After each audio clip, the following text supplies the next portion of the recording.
Welcome to Unbound, the podcast with Beth Curry, author, storyteller, and survivor.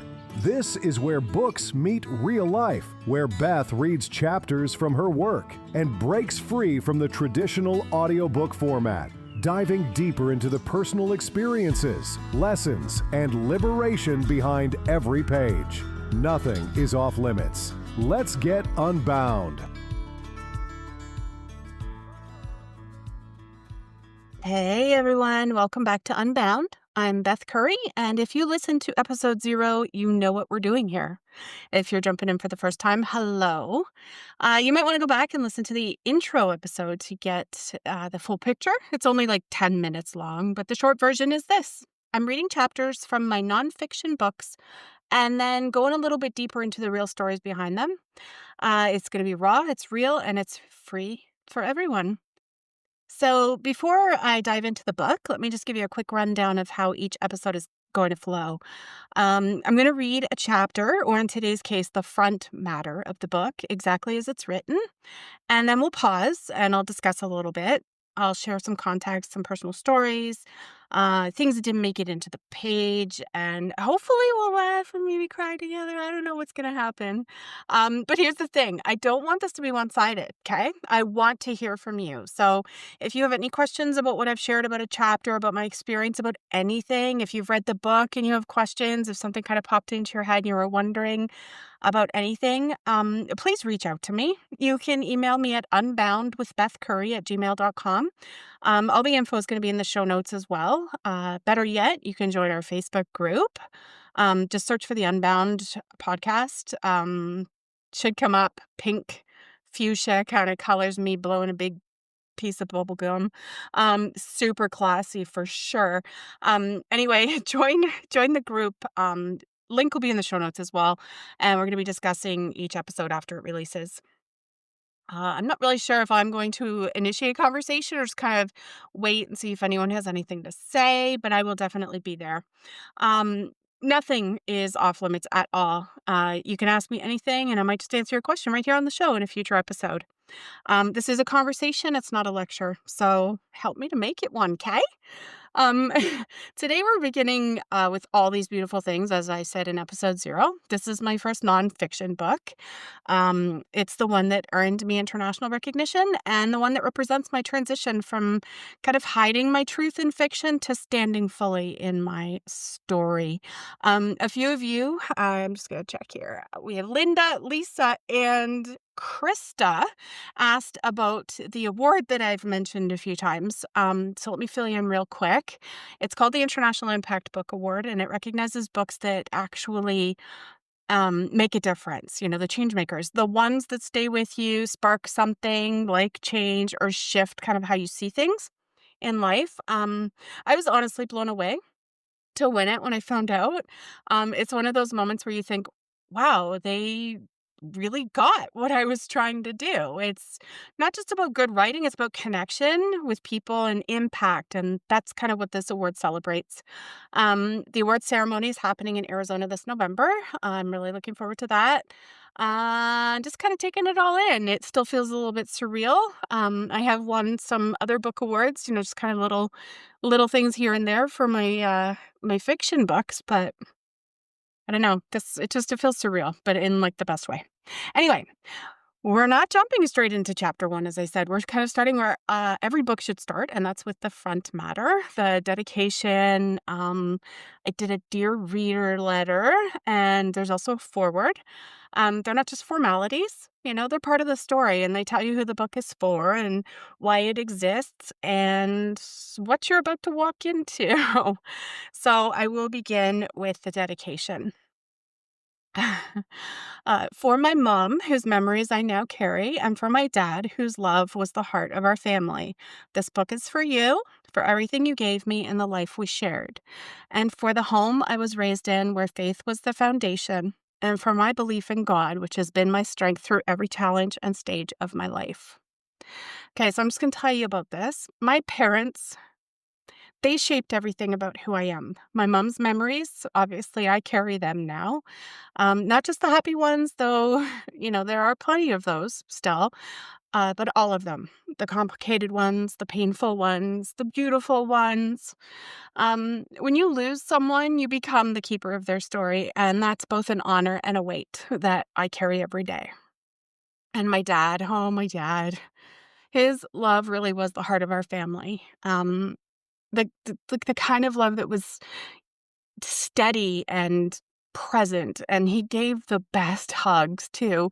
My sister just reminded me of this before I left for Los Angeles. He would hug you so tight, and when you were about to let go, kind of that point where you think the hug is about to end or is ending, he would pull you in a little tighter and just give you an extra little squeeze.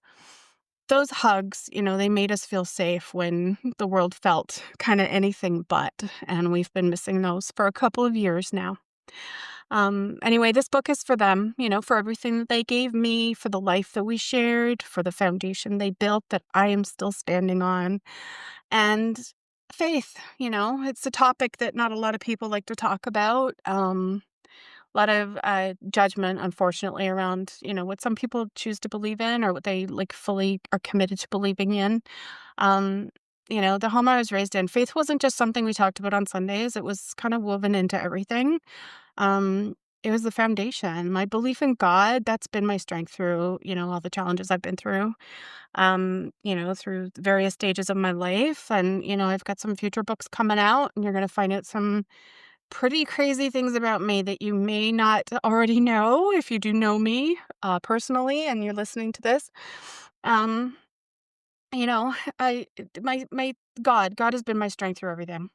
So when I've had nothing else to hold on to, I've had that. And when I've been broken and I didn't know how to put the pieces back together, that faith held me. So this dedication, it's not just words on a page. It's everything. It's where I come from. It's what holds me up. It's the gratitude I carry for the people and the beliefs that made me who I am. Now, before I go into the forward, I just want to share this letter I wrote to readers at the beginning of the book as well. This kind of explains how the book came to be and why it exists in the first place. So, dear reader, as you will soon see, my book started out just under a year ago as an interruption. In the autumn of 2024, while discussing my upcoming psychological thriller with my mother at her long-term care home, she made a simple request. Help me tell my story before I lose everything. The irony wasn't lost on me. Here I was crafting fictional narratives about dark places, while the most compelling story sat right in front of me, wrapped in a cozy sweater and holding a paper coffee cup. A story that was literally disappearing day by day. This is not a traditional memoir. It's my attempt to capture my mother's memories as they exist now. Sometimes crystal clear, sometimes foggy, sometimes contradicting themselves from one week to the next. It's about weather balloons as high as the ceiling, perfectly good cheeseburgers thrown into construction sites, and questions that repeat like a familiar chorus. I don't have Dave anymore, but I have you and Jennifer. These pages contain my frequent visits with Mom, documented exactly as they happened. Some memories will repeat, some will change, some will fade even as we try to grasp them. But all of them are precious, and all of them are true, at least in the moment they were shared. This is a story about memory and love, about holding on and letting go, about all these beautiful things that make up a life, even when that life begins to forget itself.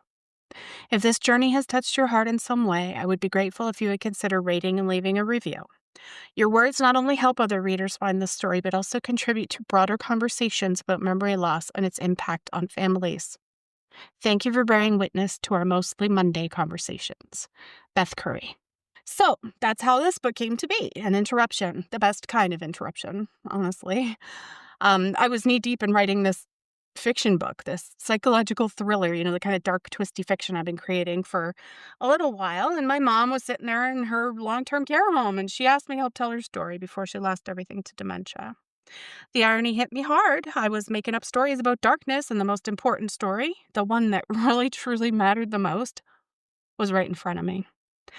The book became my way of holding on to her, of kind of capturing her memories before they disappeared, and even sometimes learning new things about her that I really didn't know. And let me tell you, a lot of these memories were slippery because one week they were like crystal clear, and then the next week she was like super foggy, or the story was a little bit different.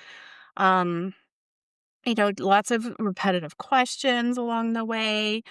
Uh, every visit, was really precious to me. Every story that she told, even if she told it before, or even if it had changed or kind of evolved, even as the weeks went by, and we just like touched on it again, just if I was looking for more information about something. I documented all of it. I have so many voice recordings of her as well because like that's kind of I needed that because I took a voice recorder with me for each of these visits and, it was wild just kind of reviewing stuff and then looking back to how stories kind of evolved and changed. Most of them for the most part they kind of, they really did stay. uh they kept a similar theme. Sometimes a name would change or she wouldn't remember one little detail that she did before, but anyway, all of it, was true in the moment that she shared it, and that's really what mattered. Um, this book is about memory loss, yeah, sure, but, more than that, it's about love, for sure, about holding on when everything's kinda slipping away, finding beauty in the fragments, the little pieces, and just kinda witnessing, you know, mom's life as she remembers it and as it's disappearing. Most of our conversations, happened on Mondays. I called them mostly Monday conversations because there were some weeks where I couldn't go on a Monday, for because I was doing other work or whatever. But I tried hard to make sure that they happen on Mondays because I don't know, I just like I wanted to start my week that way. And I'm like grateful for every conversation I got to have with mom. Um, if you're listening to this podcast instead of reading the book, I want you to know that I still appreciate you being here and kind of witnessing the story. And if you feel moved, you can always grab a copy of the book. I think they're gonna put a link in my show notes for me. I'm not 100% sure, but, grab a copy. You can support the work or you can buy me a coffee. Just tip me a couple bucks, a buck, to 25 cents, nothing, like anything. It's all free. This is totally free. I'm doing this for you. I do not, uh, expect your money at all. At all. I just wanna be clear. It's uncomfortable for me to kind of even offer that, but I have had people ask me in the past, "Are you gonna do something like this? Like, is there a way, like, maybe I can just send you 5 bucks here or there because I really appreciate whatever. Can't afford your book, but that's what I can afford." I don't even wanna take it in that case. I really just wanna get, our story out there and have these important conversations. Um, so now I'm gonna move on to the foreword. Uh, this kind of sets the stage for everything that follows. It is going to be read by the original writer, and he does not live here with me, so it's not like he's sitting here beside me right now. But he wrote this forward for me. I had originally asked another friend of mine named Max if he could do it. He got a little bit too busy with stuff, but his mom was named Kathy, and she also had dementia.